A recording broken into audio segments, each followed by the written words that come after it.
Welcome to Moveable Do. This is Steve Danielson. I'm a composer, conductor, and music educator. On this podcast, I talk with other composers and discover how they began their journey into composition. Join me each week as we explore their lives, their musical journeys, and of course, their music. To learn more about this podcast and access a complete archive of episodes, including the series of shorter segments called Movable Snippets, visit my website at sdcompose.com/moveabledo. Hey, this is Steve. Welcome to this very special episode of Moveable Do. This is episode number 100. Can you believe it?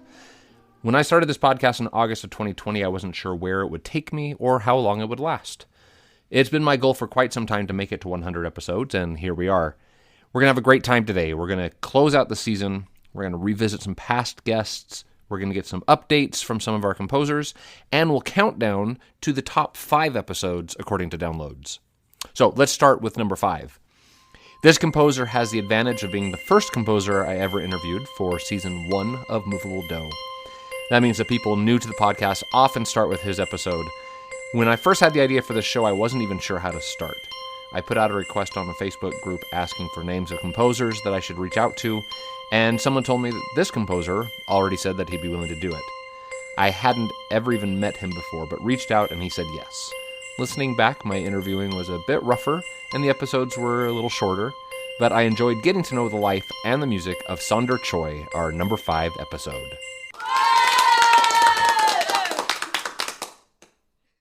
So let's talk about some of your music. Okay. So the first piece I listened to was Brothers of the Sea, and I thought that was a beautiful piece. Okay, Thank you. We're going to listen to just a second of it here.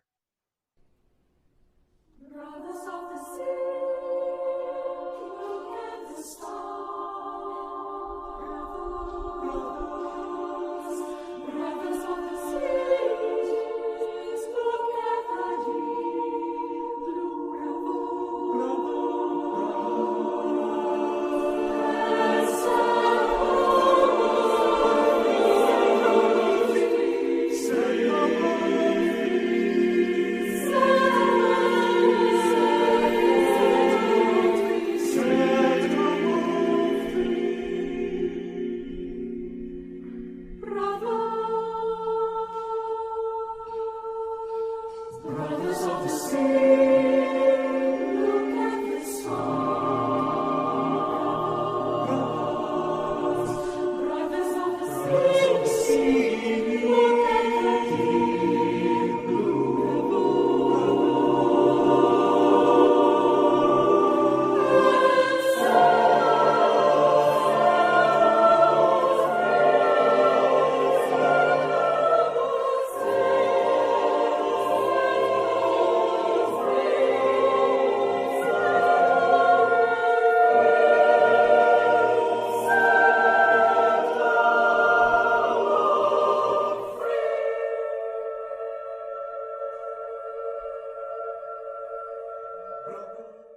So tell me, who was that piece written for? So that piece was written for the SYC ensemble singers under Jennifer Tam. So SYC stands for Singapore Youth Choir, which is what they started with. They started with that name, but then they eventually evolved into the SYC ensemble singers. Jennifer Tam is one of the world's best choral pedagogues. She's always invited to adjudicate in different events by the International Federation of Choral Music, who's behind the World Youth Choir, and she's very influential as a choral conductor in Asia. The reason why Jennifer commissioned me is because SYC, along with a Filipino choir, the Ateneo Chamber Singers, and a Japanese choir, Ko Matsushida's Japanese choir, they formed sort of an international friendship. And so every 3 years, I believe, they hold a festival called Three, meaning those 3 choirs, where they either gather in Singapore or Japan or Manila to have a concert, a festival of some sorts, sort of people from different countries singing together type of thing. And that year, the festival was going to be in Manila. And so Jennifer, being the champion of new music that she is, Filipino composer. And that was what Brothers of the Sea was written for. And what Brothers of the Sea really, the message behind Brothers of the Sea really is unity, peace, and justice. That is what the festival that they created is for, because it shows these people from different backgrounds and different countries coming together to sing together. And I think that's just a really beautiful thing. Throughout our episode today, we're going to be hearing some updates from our composers from the first 9 seasons to help us celebrate the big 100. Let's hear from some of them now. Hey, this is Christopher Tin. I just wanted to congratulate Moveable Do on 100 episodes. It's been a real pleasure being on your show, so thanks for having me. Here's to the next 100. I wanted to share some of the stuff that's been going on in my life. I'm writing a lot more choral music now. I've got a couple of 30-minute commissions that I've got lined up. And more excitingly, I'm actually branching out into opera. I have a commission for Washington National Opera right now to complete Puccini's last opera, Turandot, which was left unfinished at his death in 1924. So Washington National Opera has commissioned me to write a new ending to Turandot, which hopefully wraps up the plot a little better than the standard ending that we know now, which was composed by Franco Alfano. I am working with a awesome librettist, Susan Soon-Hee Stanton, who's actually a writer and producer on the HBO show Succession. And our version of Turandot goes up at the Kennedy Center May 11th in 2024.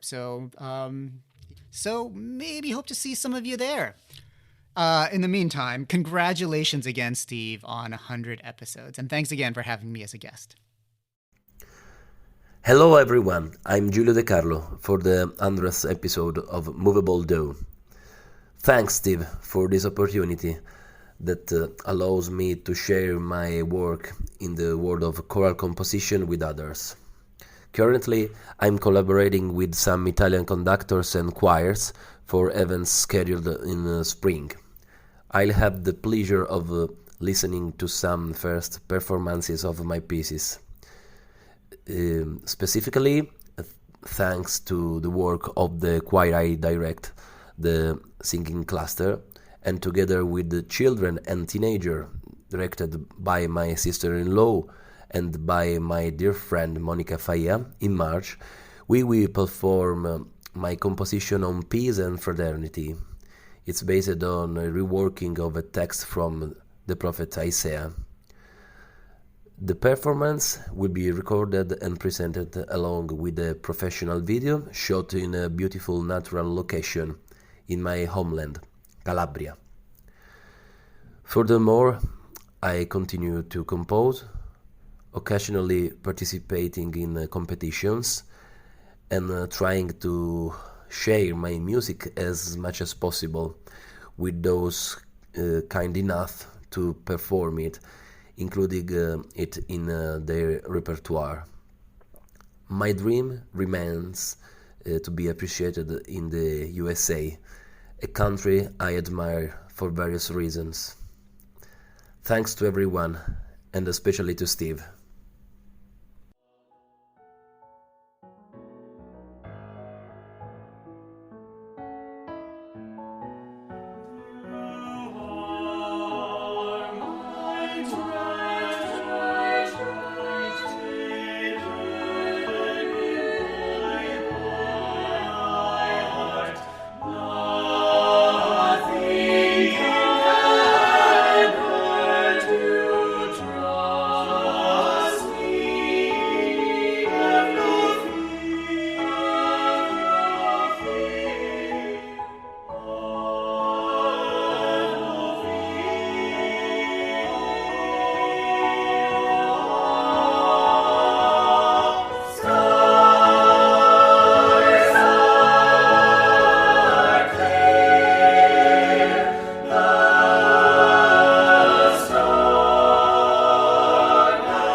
Congratulations, Moveable Do, on reaching the milestone of 100 episodes.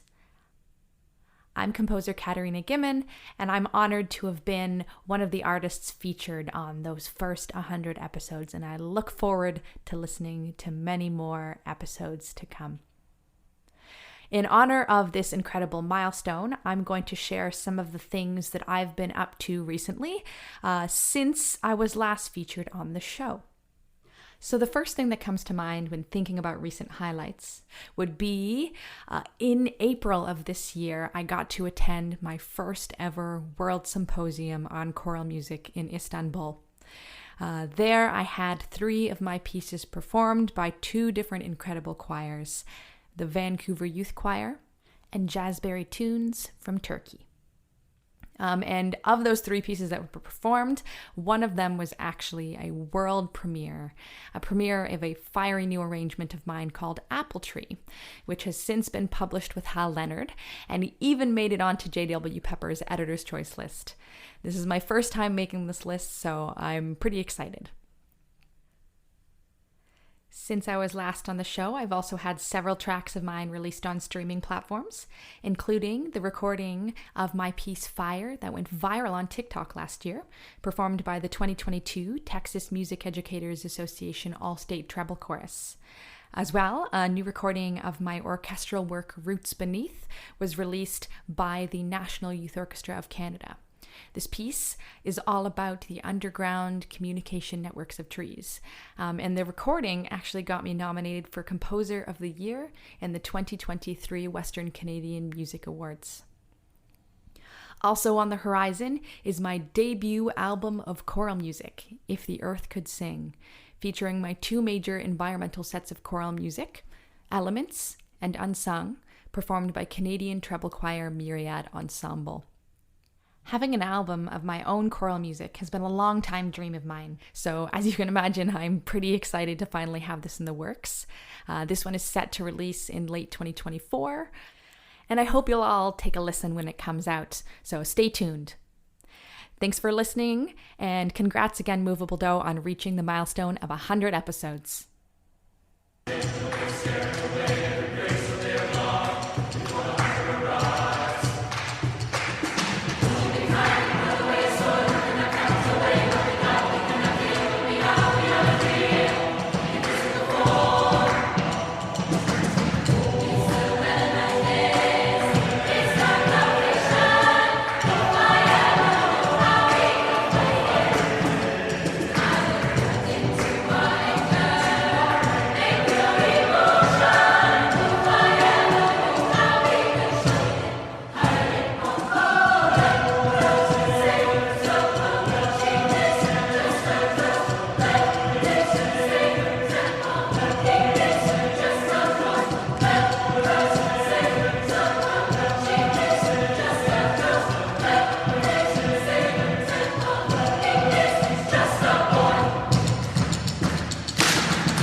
Hi, Steve. This is William White, here to congratulate you on the 100th episode of the Moveable Do podcast. It's quite an achievement, and it's an honor for me to have appeared on this podcast with so many notable luminaries in the world of music composition. As for my own work, I'm happy to share that I'm currently writing a piece that will be premiered in April of 2024. It's an opera oratorio called Cassandra, which I will be debuting with my group, Harmonia Orchestra and Chorus in Seattle.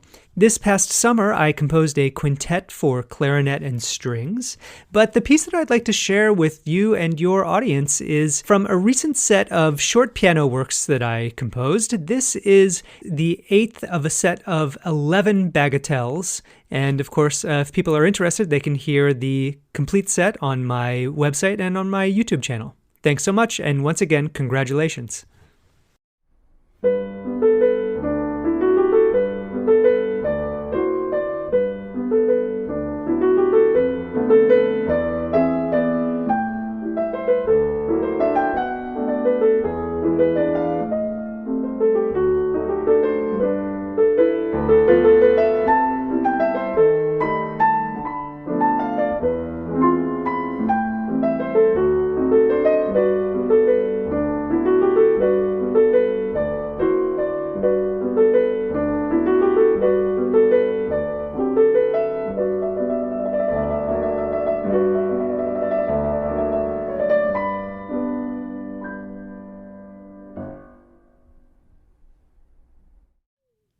Continuing our countdown, we're at number 4.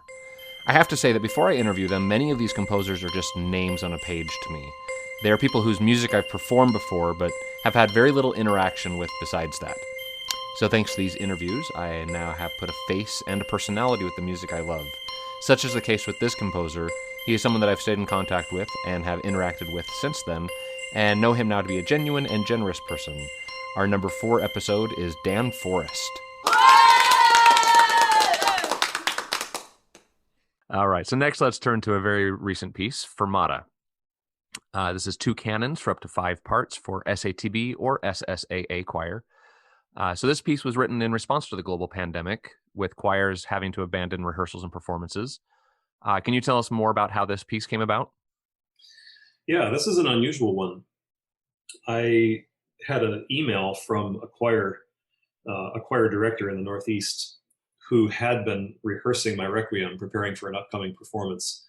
And I think pretty close to their dress rehearsal is when the shutdown happened and everything was locked down, everything was canceled. We discovered that the choirs that we normally rely on for life were suddenly hazardous to our lives and had to stop all those things. And one of her choir members is a bit of an amateur poet and put together some lines that were entitled Fermata. I think that was his title. Yeah, it was called Requiem for the Living, Fermata, because it was a pause in their rehearsals. Uh-huh. And he wrote more text than I set in this. I'm kind of a sucker for smaller amounts of text. Sure. But I pulled out the lines that worked best for me. And this is what showed up in my inbox, to my great delight. Where did the long pause begin? Our hopeful notes abandoned in disturbed air. When we return, where will we start? I cannot find the measure where we went silent, but the notes know where they are, suspended above in a holding pattern, waiting for a trusted hand to guide us into the downbeat. Man, what a set of lines for this year. Yeah. So after Shalom, this was the second piece that I wrote in 2020. I love that concept that what we are enduring in this year as choral people is a fermata and not a final bar line. It's not an ending of singing. It's maybe you could say a caesura, I don't know. We don't know where the measure is exactly where we went silent, but the notes know where they are, suspended and waiting for us to come back. And waiting, I love that concept of the line. It's a beautiful picture of a conductor, right? Waiting for a trusted hand to wave us into the downbeat. Yeah, you can picture the world just sort of sitting there waiting for the next thing to happen. Yeah, it feels so comforting and assuring to picture it that way. Yeah. Instead of like the notes are lost and we have to go out and find them. No, the notes are out there. They know where they are and they're waiting for us to come back. Like they will be found. They will find us when the time is right. So I wanted to write a setting that could just be flexible with this in 2020. That's kind of the name of the game. We have choirs virtually and distanced choirs and small choirs and split up choirs and who knows what. I've also been long fascinated with the possibilities of counterpoint, maybe the brainier academic side of me. I like those compositional challenges, even though I don't normally write pieces for choirs along those lines. It just kind of supports what I do in other textures. But in this case, I decided to write a canon. And I spent most of the summer of 2020 fiddling with the notes of my melody It's one of the greatest compositional challenges I think you can set for yourself, is to write a canon, write a melody that accompanies itself in 2, 3, 4. This is 5-part canon, and getting all those things to line up with each other and not overlap too much, not duplicate each other too much, not compete with each other, to leave room for other voices to come in. There's a million things that can go wrong. Hmm. But it was kind of a pastime of mine when I wasn't gardening this summer, to try to solve that compositional challenge.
Hi, Moveable Do listeners. This is Fahed Siadat, composer-performer in Los Angeles, California.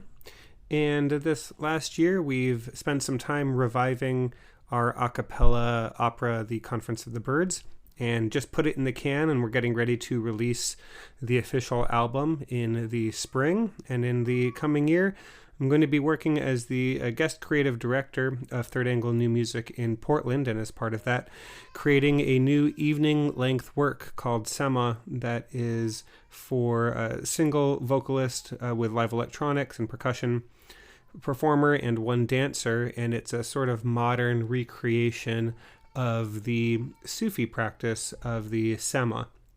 And it's going to be a sort of transcendental theatrical meditation for both the performers and audience.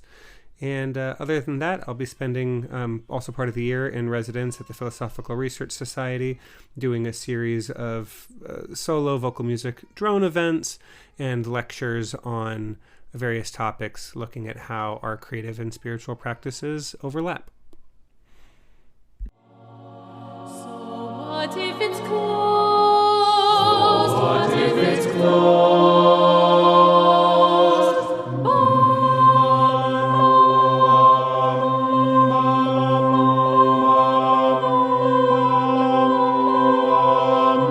Sit by the door. Someone will open.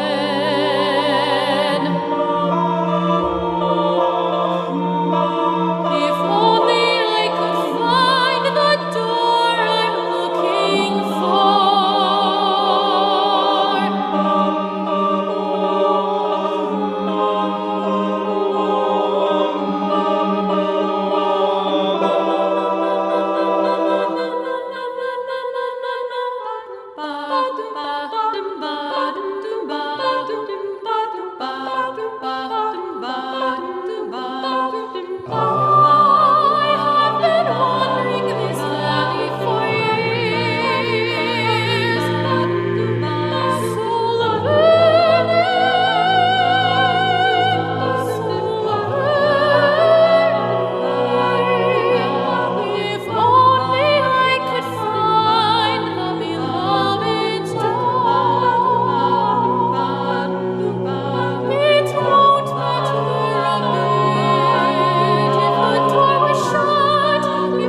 Hey, this is composer Andrew Maxfield. I just wanted to take a second to wish Steve and Moveable Do a very happy 100 episodes. Congrats on the huge achievement. Happy New Year, Steve. And big congratulations on your 100th episode of Moveable Do. This is Joan Shimko. Please forgive the froggy baritone voice. I've been a bit under the weather, but I think I'm seeing the light at the end of the tunnel here. I have a voice, at least. So this past year has been a mixture of old and new. The new being, working on commission. I delivered a couple pieces last spring that received their premieres. One was for the Tampa Bay Master Chorale, and they very graciously brought me out for the premiere. It's a setting of a wonderful poem called The Journey by David White. And then in June, a work that was commissioned by Peterborough Voices in the UK. Peterborough is a city about an hour north of London. This was one of 4 works that they commissioned for their inaugural International Women's Choral Festival. So I was really honored to be a part of that. I'm currently working on another piece for Peterborough Voices, this one for their men's choir.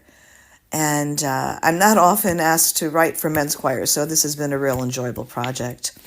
Also, due next month that I'm working to finish before the holidays so I can just relax, is a piece by a wonderful poet named Elsa Gidlow, who I've just come across. This is a piece for Contra Costa Chorale. It's for mixed chorus and piano, and that will premiere next May. So I've also been working on this ongoing project. We're actually in year 3. I've been doing the underscoring for this movie, which started out chronicling the lives of performers during COVID lockdown. The name of the movie is That Happened, featuring a Do Jump Movement Theater, who I've had a long association with. And we're really hoping that it's going to happen, that it's going to be released in 2024. And finally, It Is Happiness, a 3-movement choral suite I wrote over 20 years ago on poems by Mary Oliver, is finally seeing the light of day. It's a long story. I had permission to set the poetry. The upshot is that I finally hired an arts lawyer, and hallelujah, I have a royalty contract with Mary Oliver's estate. And you can find, peruse, and listen to this score on my website. So Happy New Year to all Moveable Do listeners, and especially Steve. Thanks for asking me to help celebrate this really extraordinary milestone. Take care.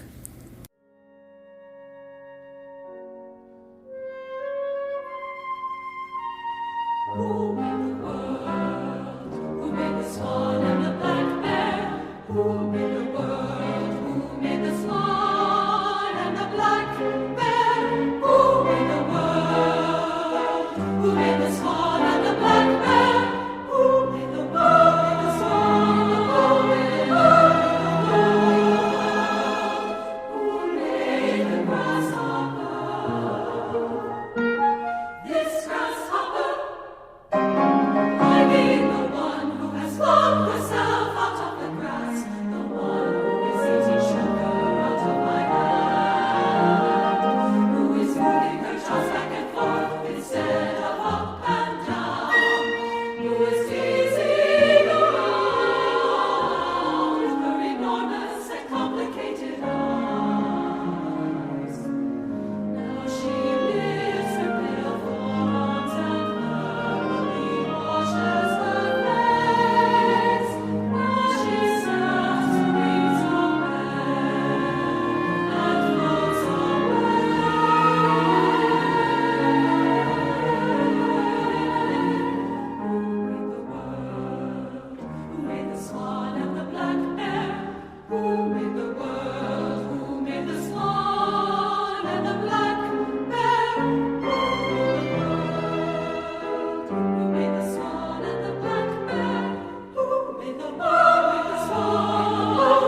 Hi everyone, this is Juhi Bansal. It has been an absolutely crazy season since I was on the podcast. I feel so lucky to have really exciting projects moving forwards right now, a number of them. The largest ongoing one is my opera, Star Singer, that's been commissioned by Beth Morrison Projects. It's about how we pass on heritage, the fragility of women's history, and how ephemeral oral traditions can be in the face of time. It's a really exciting project to me in that it brings together an original story that's very personal to me, that's rooted very strongly in the real world, with a fantastical setting, vocal music that borrows from Hindustani tradition, and multimedia elements that draw on film, animation, and sound design. It's a very eclectic mix of elements, and I'm delighted to be wrapping up both writing the music and creation of the sound design to begin our first workshop in Los Angeles. Side by side with that, I'm also writing a lot of choral and orchestral music for various commissions. A lot of these draw on vocal techniques of musical cultures that I have a really strong personal relationship with, but combine them with unexpected colors, sounds, and techniques. One choral work in particular I'm really excited about that's being released in a few months is a setting of Khalil Gibran. It's a text about overcoming fear for chorus. And the music combines these really gorgeous diatonic sound masses and aleatory with vocal solos that draw on Hindustani techniques as well.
Okay, we are getting closer to number 1, but at number 3, we have what I can only describe as the most fun I ever had during an interview. It's hard for me to say much more without giving away who it is, so I'll just tell you. It's husband and wife dynamic duo of Jocelyn Hagan and Tim Tkach. I met them when they visited the University of Washington while I was working on my doctorate there. They are so much fun to talk to that I knew I had to reach out to them for an interview.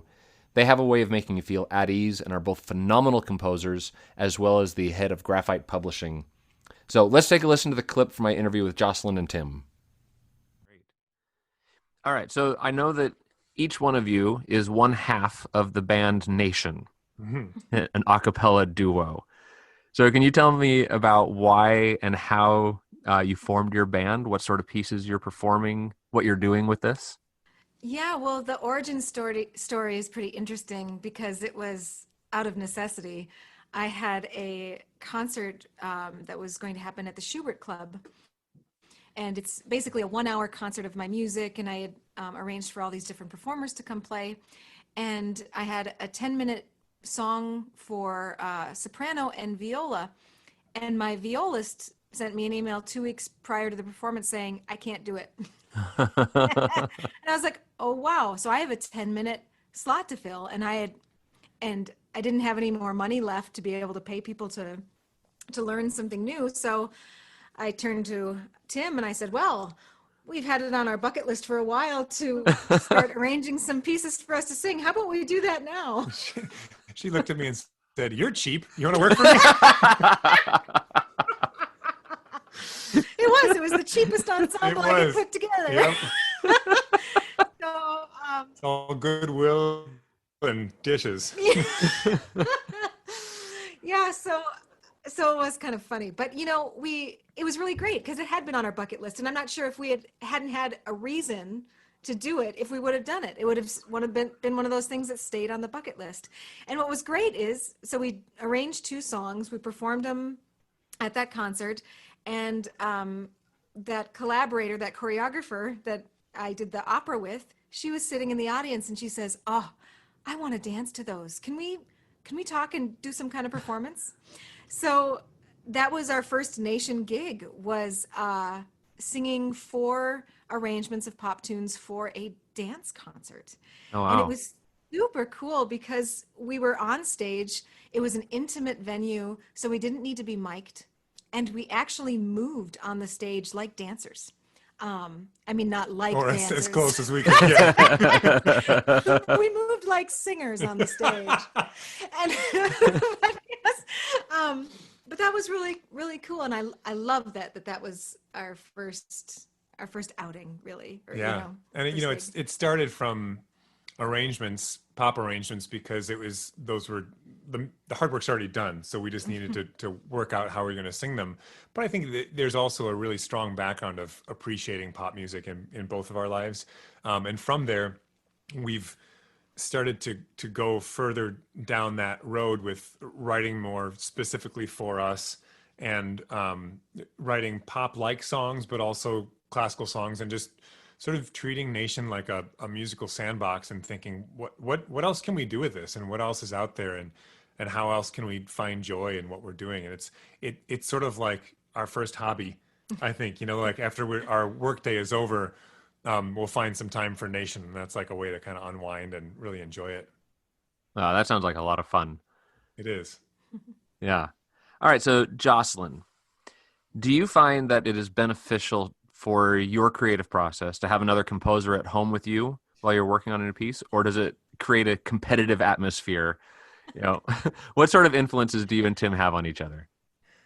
That's a funny question for Funny us. question. I can't wait to see what you're going to say. Well, first of all, I don't think it's competitive. No, maybe, I think we're really good at supporting each other, and we really understand what we're going through as we're in the creative process, and the things we're trying to accomplish as artists, So it's always great to talk about things. Like, we're really good at talking about our projects and how we want to figure things out. And I think that's always been there. At the beginning, just a little background. I'm an only child who grew up in a small town in North Dakota in the country. And so I spent a lot of time by myself and in my own head growing up. And which was great. I was really imaginative and creative from an early age, because I basically just had me for a lot of that time. And so I was I almost want to use the word secretive about my projects and my work before. I would tend to shield them. I guess I still am a bit this way, that I keep things pretty close to the chest. I don't talk about them until I'm really ready to share them with the world. And that kind of always drove Tim nuts a little bit, I think. Well, which is a very different atmosphere from what Tim's experience is, where, he was in Cantus for 17 years, which is a collaborative ensemble.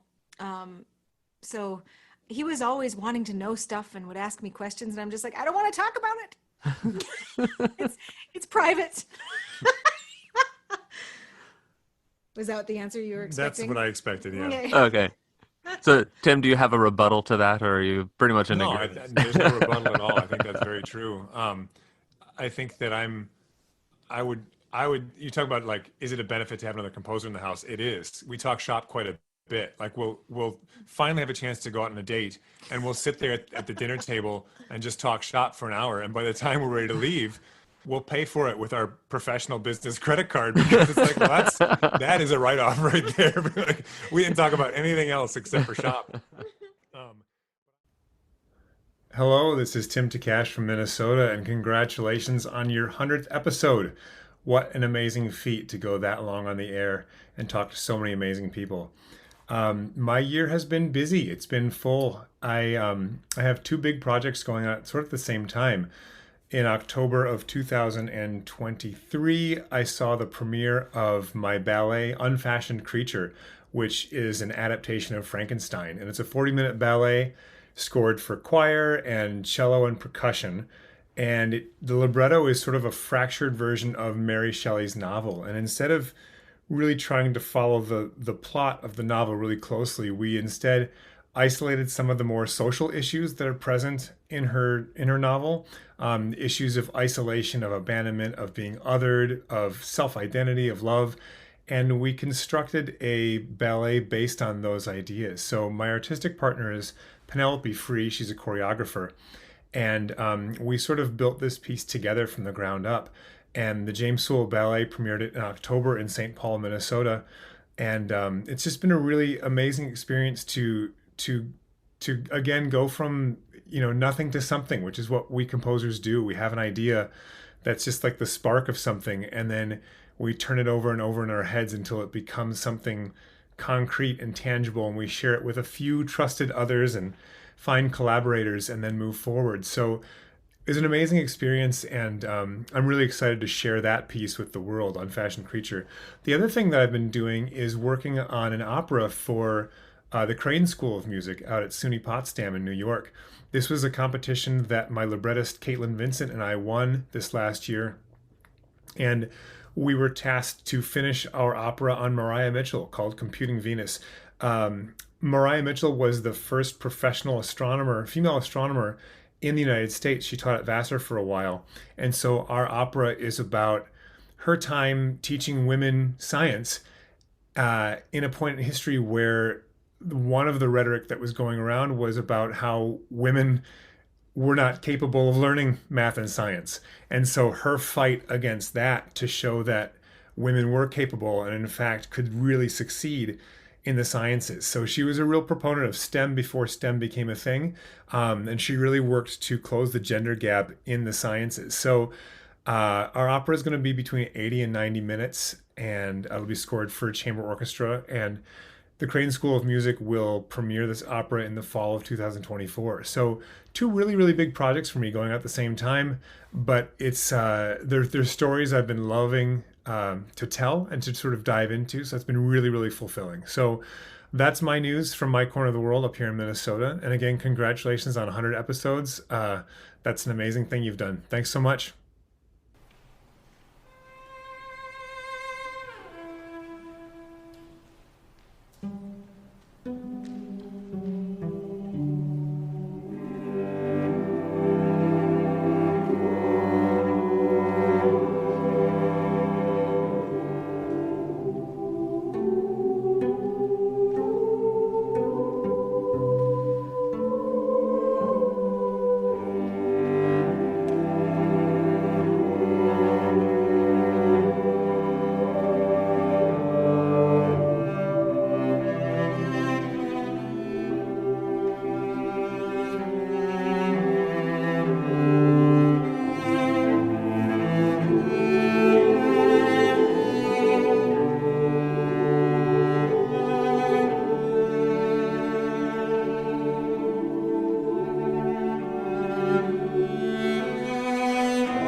Hi, this is composer Jocelyn Hagan, and I'd like to congratulate Steve Danielson on the 100th episode of Moveable Do podcast.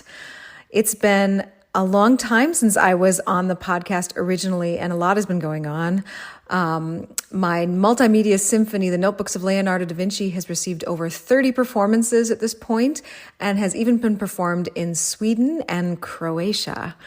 And the other big news in my life is that I started my own podcast, the Compose Like a Girl podcast, and I hope that you check it out. It features me interviewing some of the most amazing women composers writing music right now.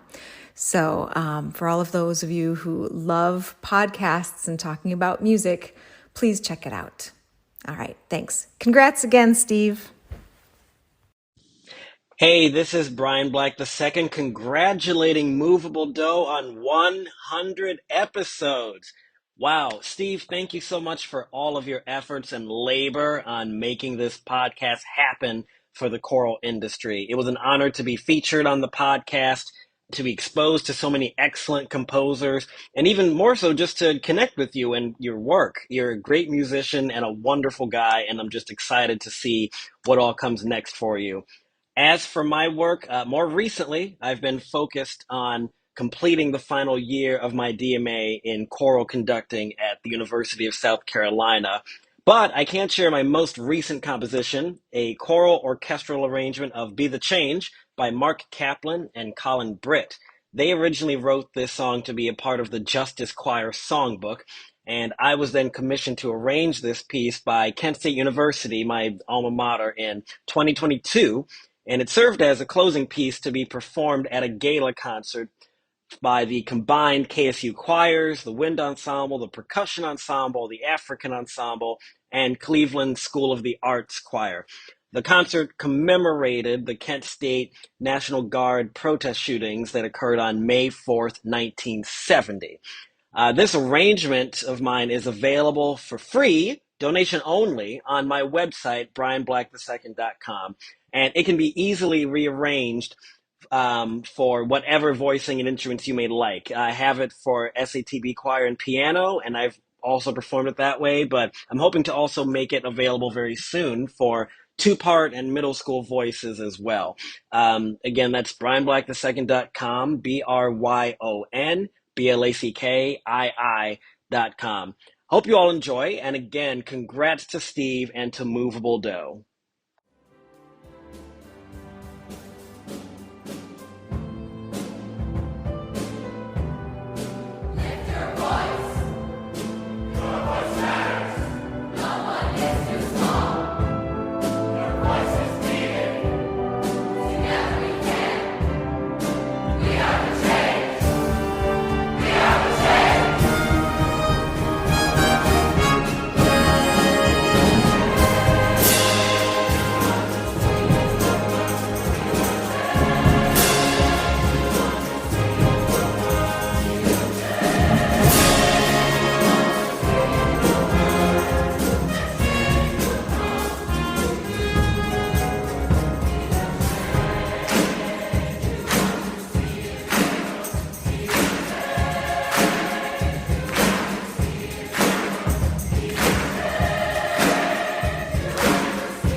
My name is Justine Kuntz. I'm a composer and conductor from Baltimore, Maryland, and I was interviewed on Moveable Do for season 5.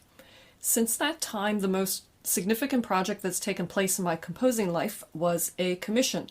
I was commissioned by one of my church choir singers to commemorate her husband's 70th birthday, and the resulting piece is a setting of Yeats's very famous poem, The Lake Isle of Innisfree, for SATB a cappella choir, violin, and baritone solo. That was just premiered in November 2023.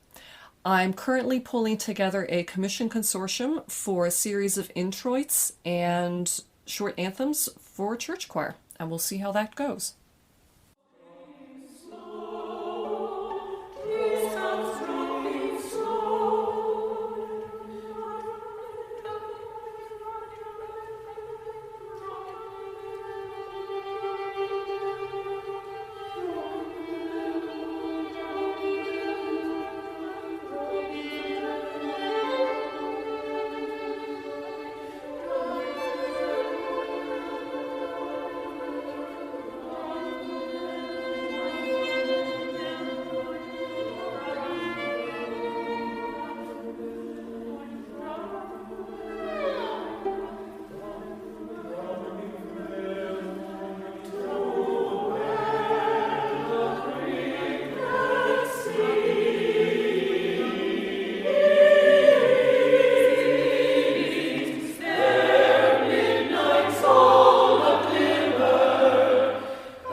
This is getting exciting now. The number 2 episode of Moveable Do.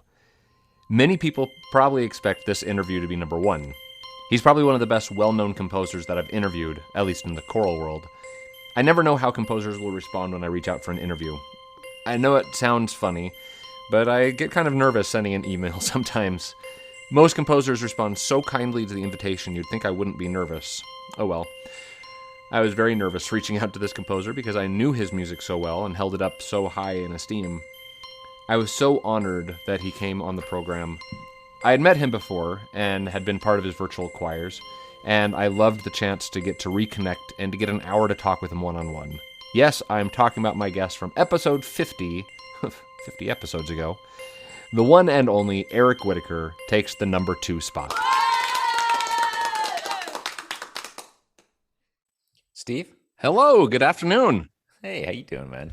I'm doing all right. How are you? I'm good, man. You have a voice made for radio. Beautiful voice. Well, I appreciate that. That's why I started a podcast, just so I could use it. All right, our next piece is Equus.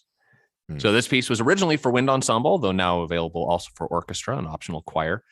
It's a wonderfully fast-paced piece that's in constant motion, hence the name Equus.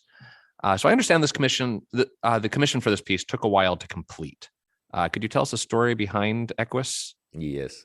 So another dear friend and a mentor of mine, a man named Gary Green, who taught the wind ensemble at the University of Miami for years and years.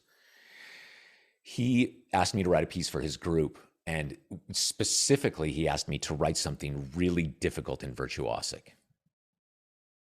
And it's not really my thing. Um, my aesthetic has always been to try to say the most with the fewest notes. If anything, I think of myself as what I call a dynamic minimalist, which is that it's very minimal, but that it moves on when it gets too boring.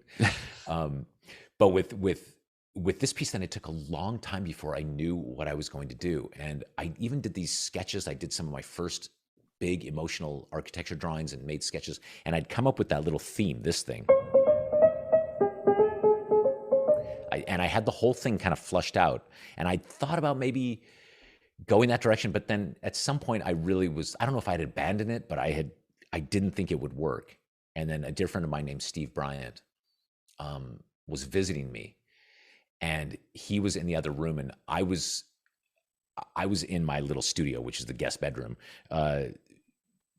playing through files and then throwing them away.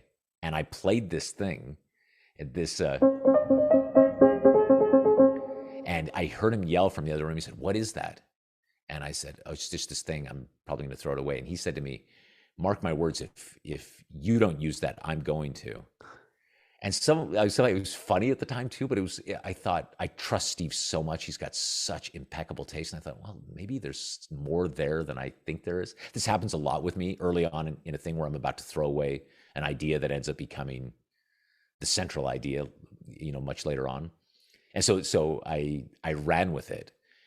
And, and I made Equus. Equus I love because it's, like you said, it's fast paced.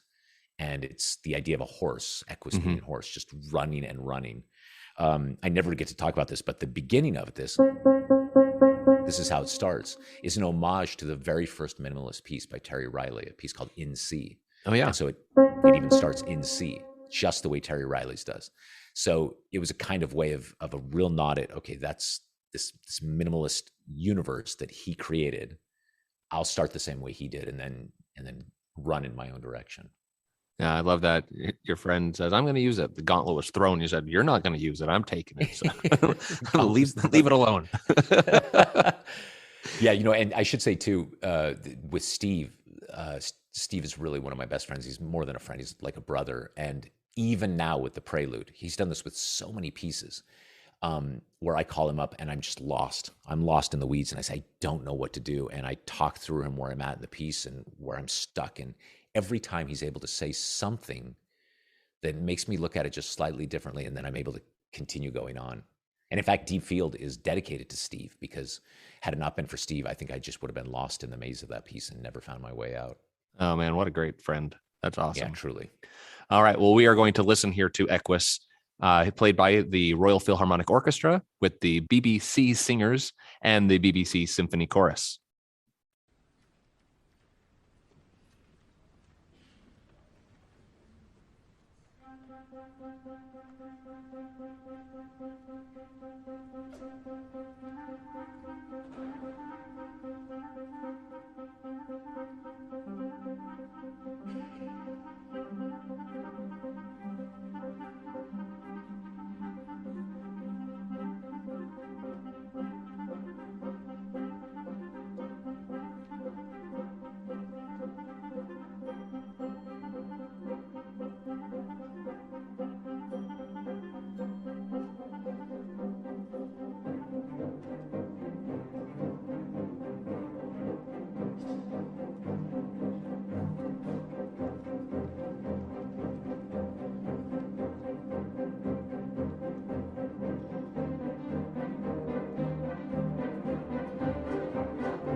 Hello, this is composer Don Sontag in Olympia, Washington. First, I would like to thank Steve for his wonderful work on the Moveable Do podcast. This is such an incredible service for both composers and for listeners, so thank you, Steve. It's been a busy summer and fall for me. I completed a piano vocal score of a new opera, Clara Haber, A Life in Death and Shadow, with a libretto by Northeast Ohio poet and novelist David Adams. This summer, I also finished an arrangement for wind ensemble of the second movement of my euphonium sonata. The arrangement was commissioned by Dr. Travis Scott, who is both a euphonium player and conductor of the Lone Star College Symphonic Band and Wind Ensemble. And they premiered the piece, which is called Pas de Deux, early in December. I look forward to composing more works for winds, going back to my roots in childhood and youth as a trumpet player. I'm starting a new opera project, setting a libretto by Chinese-American poet, librettist, and biologist Zhang Er, whose pen name is Mingxia Li. The opera is called Fantasia Verde, and it is about the amazing complexity of plants and trees and the life-sustaining role they play in life on Earth. I'll be juggling working on that project with some new choral and chamber works. Opera America has selected Operas in Place, the Opera Film Festival, as winner in the category of Artistic Creation in the 2023 Awards for Digital Excellence. My opera For Life was part of this festival, so it was a great honor to have been part of that project, and it was exciting to learn about this award. In March, I will be performing with Olympia Symphony violinist Lisa Pearson. We will be performing violin sonatas by Beethoven, Brahms, and my own violin sonata. I have established my own self-publishing company, Dagny Press, and have posted perusal copies of many of my works on my website, and am working on getting more of them posted. As part of my position as director of music at Westminster Presbyterian Church in Olympia, I conduct a small bell choir, and I've been arranging pieces for bells with piano. So I plan to edit and publish these as a set in the future. So I have no shortage of projects ahead of me, and I once again want to thank Steve for his amazing work, and I look forward to hearing many more podcasts in the future.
Hi, Steve. This is Garrett Breeze, and I'm very happy to congratulate you on 100 episodes of Moveable Do.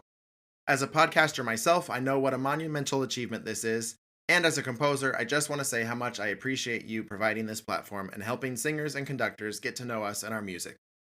As for me, I'm busy producing episodes of my own podcast, Selling Sheet Music, which tackles everything related to the sheet music publishing industry. Recent episodes have covered copyright, AI, the Hal Leonard Muse merger, YouTube, and every week there are shorter episodes with tips for composers. The easiest way to learn about new music I've written is to check out my website, garrettbreeze.com, or follow me on YouTube at BreezeTunes. I'm very excited for a new partnership that was just announced between me and Cody Fry, where I will be bringing choral arrangements of his music to the education market in the Cody Fry Choral Series. And I'm happy to be able to share a snippet from our first release right now, my arrangement of Photograph, written by Cody Fry, available for SATB, SAB, or SSA with piano accompaniment. Thanks again, Steve, and congratulations. The sun is going down. Your skin is like a painting. The light is perfect now. But I can feel it changing. Kids are probably soon. Don't get me wrong, I'm ready. But will I know what to do when we're no longer two? When us means more than me and you. If I wished myself a superpower, I would make this moment last for hours. If I had my will, time would just stand still. Wait for me until I find some magic film to take a photograph and live inside.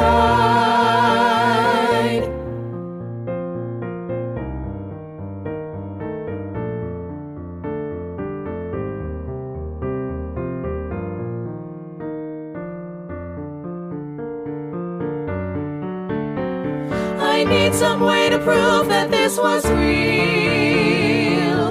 A memory is not enough. I'm scared that I'll forget the way it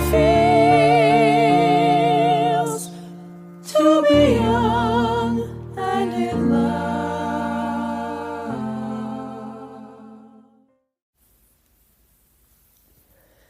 Congratulations, Steve, on the 100th episode of Moveable Do. What a fantastic accomplishment. My name is Loretta Nuttareski, and here's an update on my composition life. In 2021, I wrote a set of 10 pieces, which I called the Shape Preludes, for pianist Steve Beck. I called them Shape Preludes because each one explores a different idiomatic hand shape on the piano. I wanted the pieces to be both interesting to listen to and graceful to play.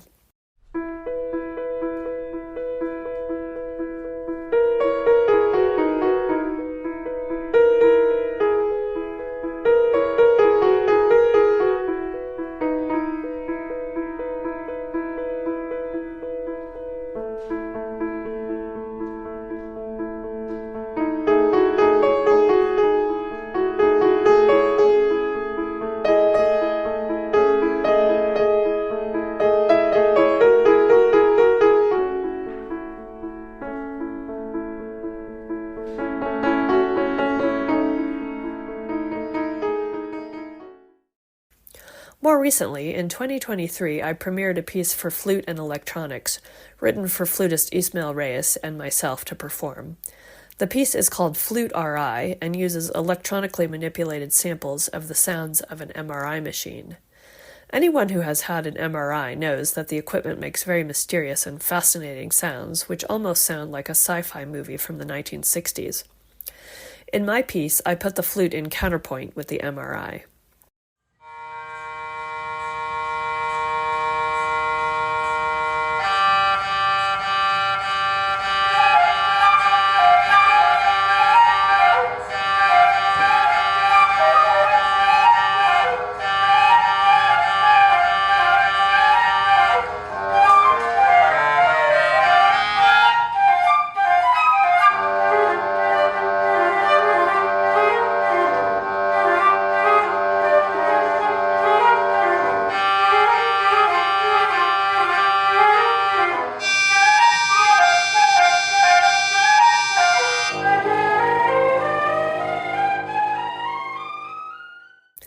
Coming up in May 2024, the Soli Deo Gloria Choir in Colorado Springs will premiere a new piece of mine for SATB Choir, piano, and cello. It's called Unfallen World and was inspired by the Space Trilogy of C.S. Lewis. The words are by Denver-based poet Elise Knorr. Congratulations again, Steve, on a fantastic run of 100 episodes of Moveable Do. And Happy New Year. Hello, Moveable Do. This is Jaakko Mäntyjärvi from Helsinki, Finland. Choral music has been sort of back to normal for more than a year now, but we still remember the shock when everything suddenly stopped in March 2020. The lockdown made choirs shut down, like pretty much everything else, because all of a sudden it was dangerous to sing together, and I stopped writing music because there just didn't seem to be any point. I focused on my translation work instead. For 3 years, I didn't know whether this would be a permanent state of affairs, but I wasn't exactly worried. It had been getting increasingly harder to begin a new piece anyway, and being a white middle-aged man, I'm not exactly the hottest ticket in town when it comes to programming these days.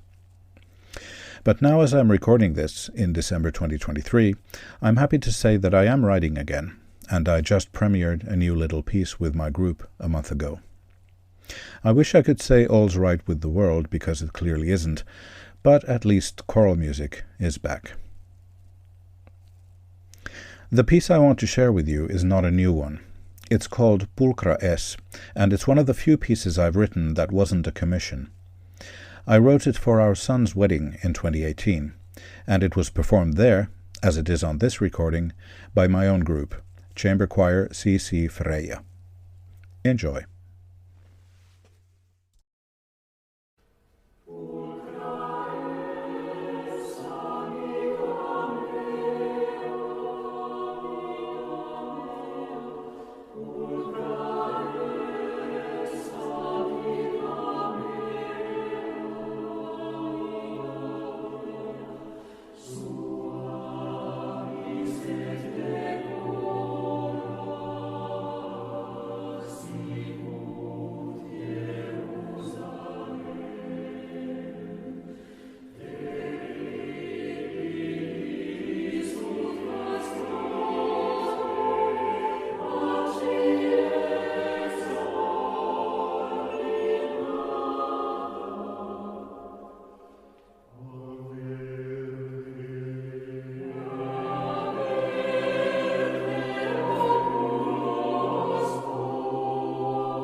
I know you are all dying to find out what the number 1 episode of Moveable Do is. Well, you're going to need to wait a little bit longer. I'd like to take this opportunity to close out Season 7 by thanking all of my guests from this season. Z. Randall Stroop, Judith Harrington, Lawrence Kramer, Marie-Claire Sandon, Elizabeth Alexander, Jocelyn Hagan, talking about her Compose Like a Girl podcast, Frank DeKelly, Karen P. Thomas, Molly Catherine Nixon, Kim Andre Arneson, Santiago Veros, Edna Ye, Nell Shaw Cohen, Eric Alexander, Brett Simmons, and Brett Stewart. Often I've had the interviews almost complete before the season even begins. This time the interviews have stretched out almost to the very end of the season. I'm ready for a break. If I continue with Season 8, I won't begin interviews at least until the summertime, so we'll see. And as I do at the end of each season, I want to tell you about the song that I've used as the intro music for the season. For Season 7, I used a song called "Oh Call Him Back to Me." It's probably one of the saddest songs I've ever written. While I was at the University of Washington, my dear friend and colleague Gerrit Scheppers lost both of his parents under extremely tragic circumstances. He was devastated, and we were devastated with him. I was having problems dealing with the grief and how I could help him, and I found this poem by English poet Felicia Hemans about loving those we have before they're gone. I borrowed the harmonic structure from Led Zeppelin's Stairway to Heaven and created this hauntingly beautiful song.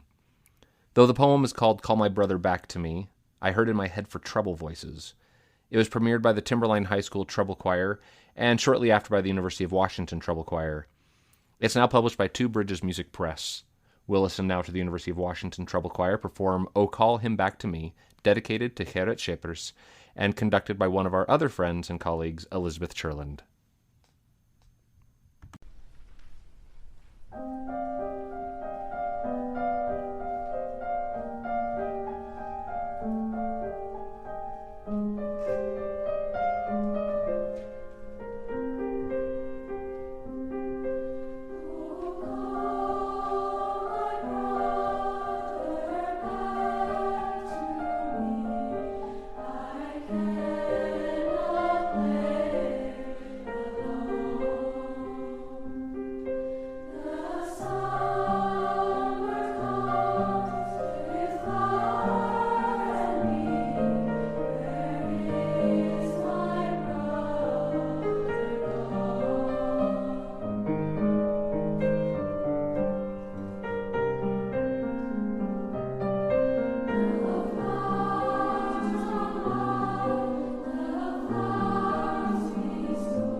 Hi, everyone. This is Sarah Quartel.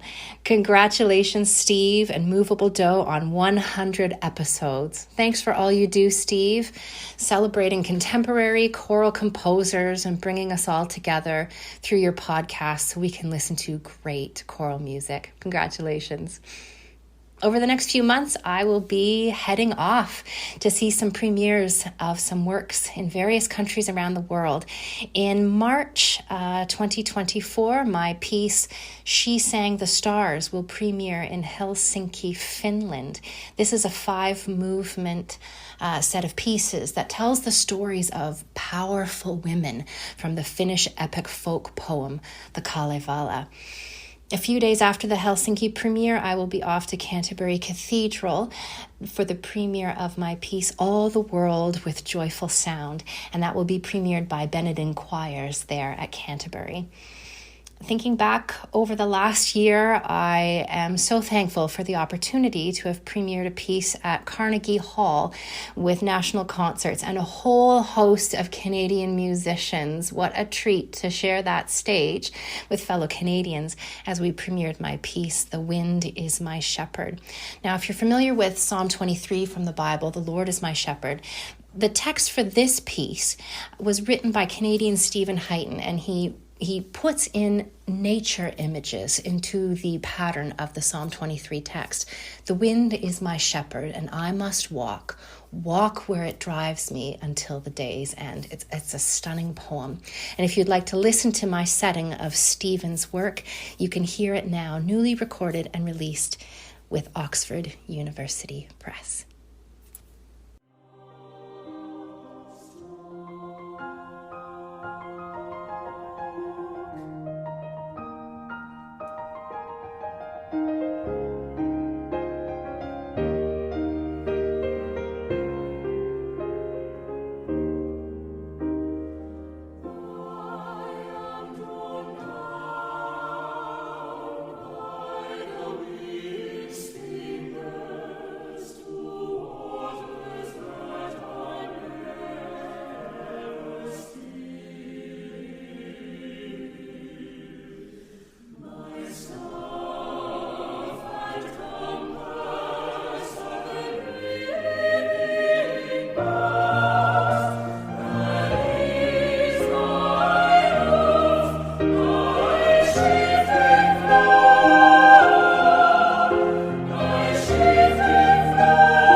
Hello there, it's Diederik van der Laag, Dutch choral composer and very proud guest of the show, Moveable Do. Steve, congratulations with your episode number 100. I think you're doing a tremendous job and I'm so happy to be a part of it. So, what have I been up to in the composition world? 3 things, I think. I've been getting more and more requests to make new repertoire for opera voices, mainly SSAA ensembles with adult singers. That has meant writing a lot more for women's choir, for women's solo ensembles, transcribing, and to connect with the idea of what we can do in the realm of opera voices. And it's been a very fun journey, one that has been very parallel to another one of the topics that I've been working on a lot, and that is solo voice ensembles, whatever amount, whether it be 4, 6, 8, 3, having just one voice per voice part also makes for a very fascinating journey into the realm of what's possible and the clarity. The last thing that I've been working on a lot is adding electronics to the mix. There's an album coming up with vocal works that encompass tape recording, that encompass a lot of mixing and synthesizers, and trying to find a perfect balance where electronic ambient and choral music amplify my mission with choral music in general, which is the fact that I believe that vocal music is extremely well equipped to create spaces in time of nourishment and connection.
Hello, everyone. This is Ellen Gilson-Voth, and I'm sending congratulations to Steve Danielson on the 100th episode of Moveable Do. It's an honor to be one voice in this amazing series of composers, and I'm happy to share some updates from the past few years since I spoke with Steve, so I'll give those updates now. In March of 2022, so a year after my conversation with Steve, the professional choir Voce premiered a work of mine called Born to Sing, which tells the story of singer Marian Anderson. And it was a really moving experience to dig into her life and to create a musical portrait of it, to work with Voce singers under the direction of Mark Singleton, and to be a part of the premiere performance here in Hartford. There's a new work that was jointly commissioned by several women's choirs across the U.S. It's called The Harbor and the Sea, and it's been published by Jocelyn Hagan in her series Compose Like a Girl. It's scored for women's voices, piano, and optional clarinet. And it tells the story of a refugee and her struggle for survival. But in that story, I weave in points of access for all of us who go through twists and turns of life and are searching for safe harbor in one form or another. So if that piece might be of interest to you, I encourage you to go to the Graphite website where you can find it. I had an incredible experience to work with composer Derek Sky, based in Los Angeles. So across the country, we co-composed a piece, had never done this before in working together, but we co-composed a work that was based on Amanda Gorman's inaugural poem called The Hill We Climb. And we chose a whole range of texts that amplified themes in her poem and wrote the work for the Los Angeles Children's Chorus. It was a joy to fly out to LA to meet Derek for the first time and to be in Disney Hall and watch the whole project come to life with the Los Angeles Children's Chorus under the direction of Fernando Malvar Ruiz. Really an incredible experience. Two upcoming premieres that I'm very excited about. One is Lands That Draw Me Home. That's a 3-movement work based on the national parks. And it will be premiered in Rhode Island at the ACDA Eastern Division Convention in late February of this year by the West Point Glee Club under the direction of Connie Chase. And then I'm also working on a work for the Washington Chorus December 2024 concerts at the Kennedy Center under the direction of Eugene Rogers. So lots happening, and thrilled to connect with all of you colleagues on these projects. If any of you are interested in one of these or have ideas for a potential commission or project down the road, please don't hesitate to reach out through my website, ellengilsonvoth.net. Congratulations again to Steve. You've done an amazing work with this series, and you've created an incredible gift to the choral profession, and we are all so grateful. Thank you. And here we are, the number 1 episode of Moveable Do as of January 16th, 2024. There are several composers from the past 100 episodes that I reached out to not because I thought there would be many people who knew them in my listening audience, but because I was a personal fan of theirs and wanted to meet them. A couple of examples include Kurt Heinecke, the composer of the VeggieTales music, Janice Cap Perry, whose music I had sung since I was a child, Kurt Bester, who was one of the times that I had a fanboy moment when he came on the Zoom call, and Chrysanthi Tam, who I became a fan of after their appearance on my favorite podcast, Star Wars Minute. But none of them were number 1. This composer is, I think, unaware of how many fans there are of his music. People are hungry for his music and come to my podcast specifically to hear this interview. It is the creator and composer of the successful Anna Music series, Wayne Lytle. I love talking to Wayne, getting to know about his training, and getting to talk about Anna Music, a series that I have loved for a long time. His music is a wonderful blend of music and computer animation. If you still haven't gone to watch Anna Music, do it today. Start with Pipe Dreams, go from there. So here's a clip from my interview with Wayne Lytle, the number 1 episode on Moveable Do. I'm talking today with Wayne Lytle. Let's start today with the piece from Anna Music that people are probably most familiar with, Pipe Dream. So this video features balls being shot from air cannons at guitar and bass strings, drums, chimes, marimbas, and more. So did you have the visual in your head first or the music, or did they sort of grow together? Yeah, that's probably, if there's one classic question that is asked of Anna Music, it's probably that in one form or another, which came first. And for me, and I think I alluded to this a little bit earlier, ultimately, I want that question to evaporate and not even be something people think of, because it is one and the same and is done together. But we're not there yet. And kind of where it started out, they are worked on separately. So the answer to that question, and I'll answer it specifically for Pipe Dream if I can remember. The answer to that question is it can be literally the music done years before the visuals ever came about, and it could be the opposite, where all of the instrumentation is built first before I write a single note. Mm-hmm. So with Pipe Dream was more of a deliberate, I was thinking about the presentation of the whole animation, the fact that the musical fountain thing that's the centerpiece of this, that was actually I had done a piece in an animation in SIGGRAPH in 1990 that featured that little fountain, and that was everybody's favorite thing. They really kind of reacted well to that. So I decided, if nothing else, I got to integrate the musical fountain. But why not have that same principle with balls shooting out, hitting things? Why don't we do that with all the instruments in the whole thing?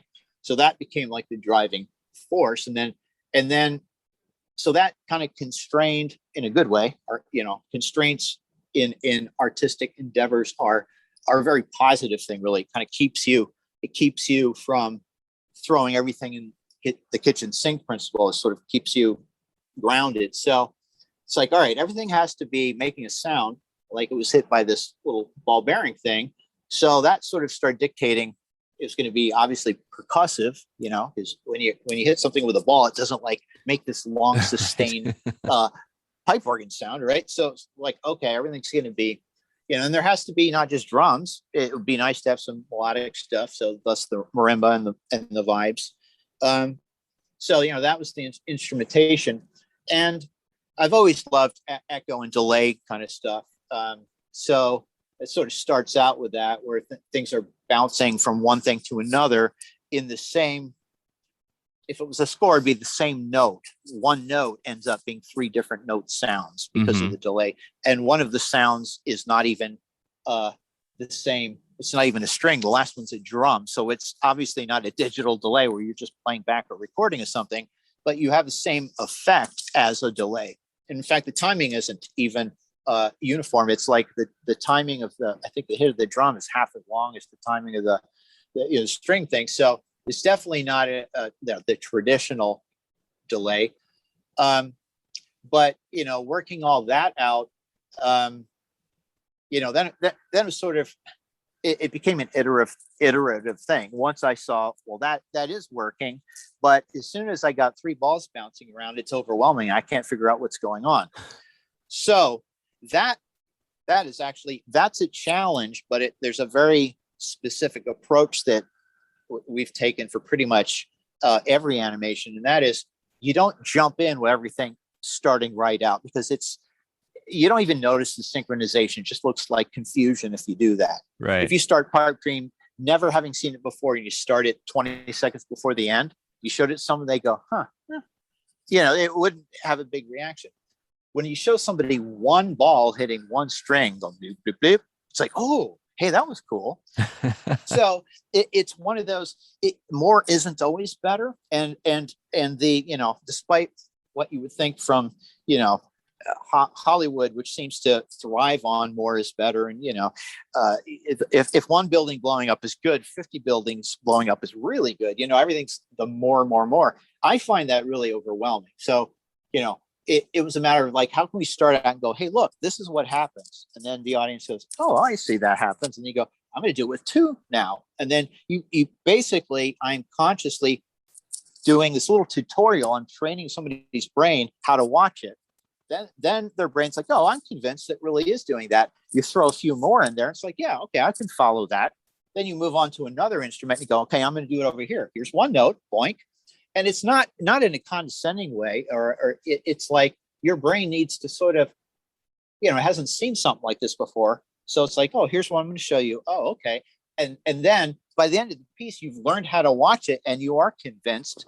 And it is all happening as what you're seeing and what you're hearing, and it all makes sense. But you have to kind of lead in somebody's brain to the experience the first time. And so anyway, that sort of answered the question, which came first. It was sort of iterative together, one step, and then back and forth between the two, and it evolved. Fabulous. All right. Well, we are going to take a second here. We're going to listen to Pipe Dream, and I encourage everybody to join our Moveable Do listeners group on Facebook. I will be posting the videos there as well.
So here we are at the end of Season 7. It has been a wild ride. I'd like to thank my wife Angie for putting up with this for the past 3.5 years. She's been my biggest supporter and a faithful listener. I'd like to thank those who have decided to help support the show financially. I appreciate you and your continued support. Thank you to all of the guests I've interviewed in the past 99 episodes leading up to this one. And of course, thank you to all of my listeners who have helped the podcast grow to where it is today. If I ever have time to get better at marketing, I may be able to grow the show even further. In the meantime, I'm grateful for those of you who made the time to listen to Moveable Do each week. If you have a suggestion for a future guest or an idea for the show, please email me at moveabledo@gmail.com. It's just me on the staff, so I'm sure to see your email. I'd love to hear from you about your favorite composers, or your favorite musical moments, or your favorite episode, or anything else you want to talk about. Join us on Facebook on the Moveable Do listeners group and connect with others who love the show as well. While you're doing that, tune in next time for Season 8 of Moveable Do. This is Steve Danielson. Keep the music moving.